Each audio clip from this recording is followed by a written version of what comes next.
Hi friends, welcome to Shameeskitchen Kitchen. എല്ലാവർക്കും സുഖാണല്ലോ. ഇന്ന് നമ്മൾ തയ്യാറാക്കുന്നത് ഒരു സ്പെഷ്യൽ ടേസ്റ്റിൽ തയ്യാറാക്കി എടുക്കാൻ പറ്റുന്ന വളരെ രുചികരമായിട്ടുള്ള നല്ലൊരു ചെട്ടിനാട് വെണ്ടയ്ക്ക മണ്ടിയാണ്.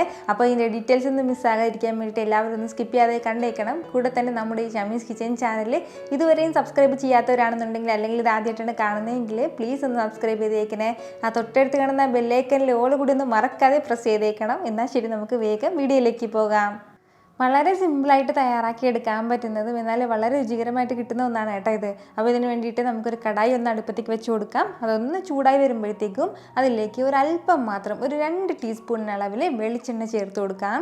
എണ്ണ ഒന്ന് ചൂടായി കഴിഞ്ഞാൽ പിന്നെ ഇനി നമുക്കിതിലേക്ക് വേണ്ടത് വെണ്ടയ്ക്കയാണ്. ഈ ഒരു വലിപ്പത്തിനാണ് ഞാൻ വെണ്ടയ്ക്ക അരിഞ്ഞെടുത്തിട്ടുള്ളത്.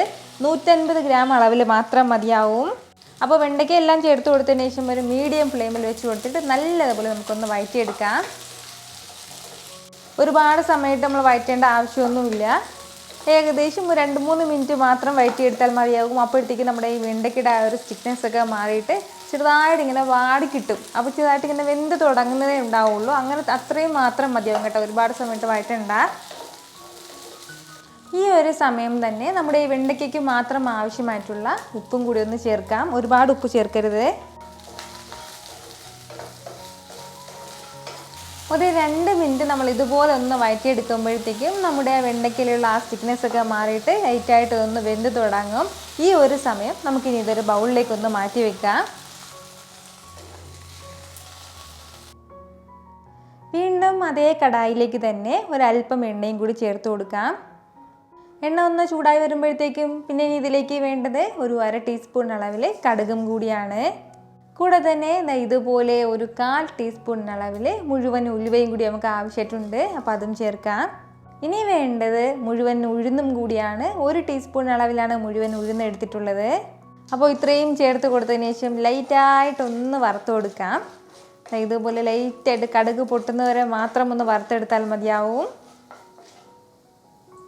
കൂടെ തന്നെ ഒരു 3 വറ്റൽമുളക് ഞാനിപ്പോൾ എടുത്തിട്ടുണ്ട്, അതും ചേർക്കാം. അതുപോലെ തന്നെ ഒരല്പം കറിവേപ്പിലയും കൂടി.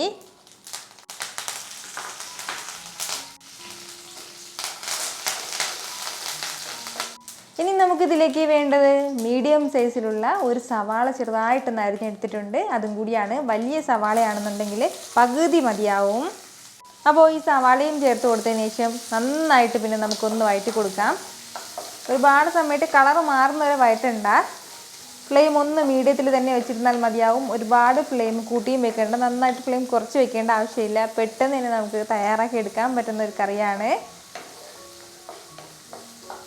ഇതുപോലെ ഒന്ന് ലൈറ്റായിട്ട് ഒന്ന് വഴറ്റി കൊടുത്തു കഴിഞ്ഞാൽ ഇതിൻ്റെ കൂടെ ഇനി 2 കാര്യം കൂടി ചേർക്കാനുണ്ട്. നമുക്ക് 10-15ഓളം ചെറിയ ഉള്ളി എടുത്തിട്ടുണ്ട്. തീരെ ചെറിയ ഉള്ളിയാണ് കേട്ടോ. ഇച്ചിരി കൂടി വലിയ സൈസ് ആണെന്നുണ്ടെങ്കിൽ ഇതിൻ്റെ അളവ് കുറയ്ക്കാവുന്നേ ഉള്ളൂ. ഈ ഒരു അളവിൽ നമുക്ക് ചെറിയ ഉള്ളി വേണ്ടി വരും. അതുപോലെ തന്നെ നമ്മുടെ എരിവിനനുസരിച്ചിട്ടുള്ള പച്ചമുളകും കൂടി ഞാനിപ്പോൾ ഒരു 4 പച്ചമുളക് എടുത്തിട്ടുണ്ട്. അപ്പോൾ എരിവ് കുറവ് മതി എന്നുള്ളവർക്ക് കുറച്ചുകൂടി പച്ചമുളകിൻ്റെ അളവ് കുറയ്ക്കാം. കുറച്ചും കൂടി കൂടുതൽ എരിവ് വേണമെന്നുള്ളവർക്ക് പച്ചമുളകിൻ്റെ അളവ് കൂട്ടാവുന്നേ ഉള്ളൂ. ഇനി ഇതെല്ലാം കൂടി ചേർത്ത് കൊടുത്തതിന് ശേഷം നന്നായിട്ടൊന്ന് വഴറ്റണം. അതായത് ഇതിൻ്റെ കളറെല്ലാം ഒന്ന് ലൈറ്റായിട്ട് മാറി തുടങ്ങണം. നമ്മുടെ സവാളയുടെ കളറൊക്കെ ഒരു ഗോൾഡൻ കളറിലേക്ക് വരണം. അതുവരെ മീഡിയം ഫ്ലെയിമിൽ വെച്ച് ഒന്ന് വഴറ്റി കൊടുക്കാം. വളരെ കുറച്ച് മാത്രമേ ഉള്ളൂ. പെട്ടെന്ന് തന്നെ ഇതിൻ്റെ കളറൊക്കെ ഒന്ന് മാറി കിട്ടിക്കോളും.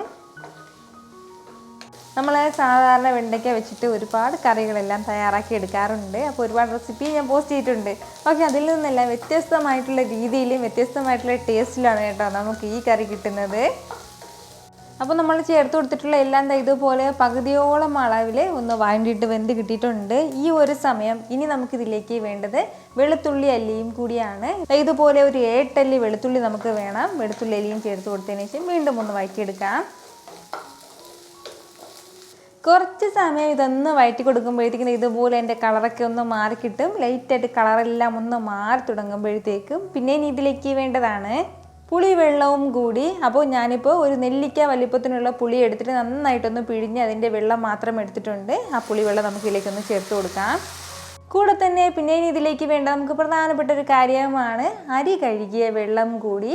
അപ്പോൾ അതിൻ്റെ പേരിലാണ് നമ്മളിതിനെ വെണ്ടയ്ക്ക മണ്ടി എന്ന് പറയുന്നത്. ഈ അരി കഴുകിയ വെള്ളമാണ് കേട്ടോ മണ്ടി എന്ന് പറയുന്നത്. അപ്പോൾ അതായത് ഇതുപോലെ കുറച്ച് പച്ചരിയോ അല്ലെങ്കിൽ സാധാരണ ഏതരിയാണെങ്കിലും പ്രശ്നമൊന്നുമില്ല. ഫസ്റ്റ് വെള്ളം നമ്മളൊന്ന് മാറ്റിയതിന് ശേഷം രണ്ടാമത്തെ വെള്ളം വേണം എടുക്കേണ്ടത്. അപ്പോൾ ഇതാണ് ഇതിൻ്റെ ആ ഒരു ടേസ്റ്റ് കറക്റ്റായിട്ട് കൊടുക്കുന്നത് കേട്ടോ.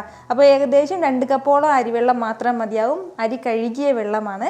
ഒന്ന് അല്പനേരം കുതിർക്കാൻ ഇട്ടിട്ട് അത് എടുക്കുന്നതായിരിക്കും ഏറ്റവും കൂടുതൽ നല്ലത്. അങ്ങനെയാണെന്നുണ്ടെങ്കിൽ അങ്ങനെ ചെയ്യാം. അല്ലാന്നുണ്ടെങ്കിൽ പെട്ടെന്നേ കഴുകിയെടുക്കാവുന്നതാണ്. നമ്മൾ ഈ അരി കഴുകിയെടുത്ത വെള്ളം മാത്രമേ ചേർക്കേണ്ട ആവശ്യമുള്ളൂ, അരി ചേർക്കരുത്.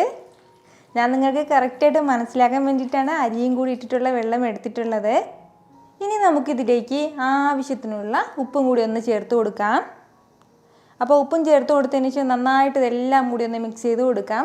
ഞാനിപ്പോൾ നിങ്ങൾക്ക് കറക്റ്റായിട്ടുള്ള ട്രഡീഷണൽ ആയിട്ടുള്ള രീതിയിലാണ് ഇത് ചെയ്ത് കാണിക്കുന്നത്, ആ പഴയ രുചിയിൽ തന്നെ. അതല്ലാതെ നമുക്ക് വേറൊരു വഴിയിൽ കൂടെ ഇത് ചെയ്യാൻ പറ്റും. അതായത് 1 ടേബിൾ സ്പൂൺ അളവിൽ അരിപ്പൊടി എടുത്തിട്ട് അതിലേക്ക് കുറച്ച് വെള്ളം മിക്സ് ചെയ്ത് അതും ചേർത്ത് കൊടുക്കാവുന്നതാണ്.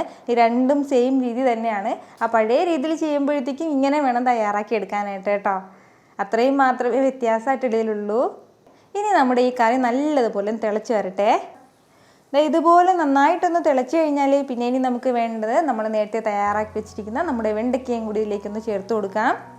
വെണ്ടയ്ക്കയും ചേർത്ത് കൊടുത്തതിന് ശേഷം നല്ല രീതിയിൽ ഇതെല്ലാം കൂടി ഒന്ന് മിക്സ് ചെയ്ത് കൊടുക്കണം. ഇനി ഏകദേശം ഒരു 2-3 മിനിറ്റ് നമ്മളൊന്ന് അടച്ച് വെച്ച് ഒന്ന് വേവിച്ചെടുക്കണം. അത്രയും സമയം കൊണ്ട് നമ്മുടെ ഈ ഗ്രേവിയിലുള്ള എല്ലാ ടേസ്റ്റും ഈ വെണ്ടയ്ക്കയിൽ നന്നായിട്ട് പിടിച്ചിട്ട് വരും.